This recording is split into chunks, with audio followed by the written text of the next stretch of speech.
দেখো শুধু ঝমঝম করে বৃষ্টি পড়ছে আর আমি চলে গেছিলাম একটু মাছ খুঁজতে রাস্তায়, কিন্তু ও মা, দেখিয়ে তো আমাদের বাড়ির সামনেই শোল মাছ পড়ে আছে। দেখো শুধু কত বড় শোল মাছ। এসব ছাতা টাতা বাদ দাও, ভিজে যাবো, কিন্তু মাছটা তো ধরতে হবে।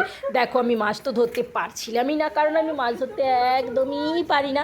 ঠিক আছে, আর যেহেতু শোল মাছ, বাবারে বাবা, সে একদম হাতে কেনই থাকবে, সে শুধু বলছে যে আমি জলেই যাব। তো আমি বারবার ধরার চেষ্টা করছিলাম আর বারবার সে জ্বলে যাওয়ার চেষ্টা করছিল। কি করবো আর, জোর করে ধরে বাড়িতে নিয়ে আসলাম। দেখো কতটা বড় শোল মাছ, মানে এটা তো একদিন আমাদের খাওয়া একদম, দুপুরের খাওয়া একদম জমে যাবে। আর মাছটা দেখি কি তোমরা বুঝতে পারছো এটা কত কেজি ওজন হতে পারে?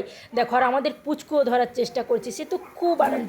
বাইরে ঝমঝম বৃষ্টি আর বাইরে যদি এরকম বড় শোল মাছ পাই, তাহলে ভাবো মনটা কতটা ভালো হবে। কত বড়, তোমরা কত কেজি হতে পারে সেটা তোমরা কমেন্টে জানিও। তোমরা কারা কারা কত মাছ ধরেছো এই বৃষ্টিতে, সেটাও কিন্তু কমেন্টে বলো।